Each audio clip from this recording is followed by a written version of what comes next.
attention is being present. And it's a skill, just like golf or tennis. The more you practice it, the better you get at it.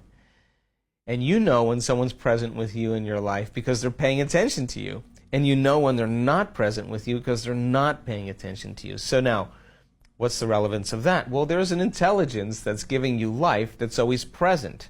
And many people don't take the time to connect to it by being present, right? So if where you place your attention is where you place your energy, and all of your attention is in the present moment, you got a lot of energy in the present moment. Now think about this. When I talk about being present, I'm saying that once you fall into the generous present moment, according to the quantum model of reality, all possibilities exist in the eternal now. So most people, they wake up in the morning, they come back to their senses. Your brain is a record of the past. It's an artifact. It's circuits of everything you've learned and experienced to this moment. So people wake up in the morning and then they think about their problems. Those problems are connected to certain people, certain things at certain times and places. The moment they start thinking about the problems, they're turning on the circuits from the past. They're memories. All those memories are connected to emotions because emotions are the end product of past experiences. So that problem has the feeling of disgust, frustration, anger, judgment, hatred. And if how you think and how you feel creates your state of being, and thoughts are the language of the brain and feelings are the language of the body, that person's entire state of being is in the familiar past. And when you're in the familiar past, you crave the predictable future. So then what happens next? They come back to their senses, they sit up, they check their cell phone, they do their WhatsApp, they do their Twitter, they do their text, they do Facebook, they take a picture of their feet, they post it on Facebook, they tweet something, they check one email, they check another email, they check the news, and now their entire brain is connected to everything known in their life. Then they stand up and they go through a series of routine behaviors. They use the toilet, they go to the kitchen, have a cup of coffee or a cup of tea, they go in the shower, they wash themselves the same way, they put on the same clothes, they walk out to the kitchen, they eat cereal with the same spoon, facing the same direction, they drive to work the same way, they do the same things, see the same people, and push the same emotional buttons, and they do this every day. So now their body is programmed into a predictable future based on what they did in their past, and they lost their free will to a program. And so now, if you're not getting up in the morning being defined by a vision of the future, then you'll be predictable in your life. You're left with the old memories of your past. So then, as I said, the stronger the emotion that you have with some problem or person in your present reality, the more you're going to pay attention to that person or problem.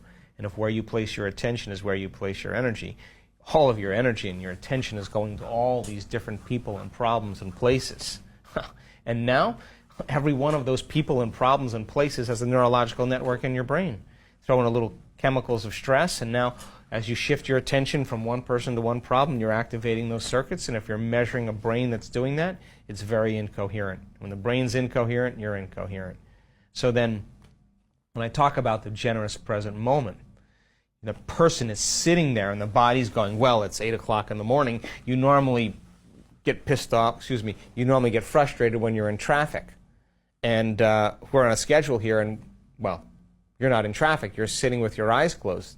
The body goes, well, let's just get a little irritated, right? And you make that person become aware that that feeling of irritation is the body craving that addictive emotion, and you settle the body back down into the present moment, and you unfold back into possibility. Every time you do that, you're reconditioning the body to a new mind, and you're telling it it's no longer the mind, that you're the mind. And now your will is getting greater than the program. And then the body says, well, it's 11 o'clock. This is normally when you check emails and judge everybody that sends you an email.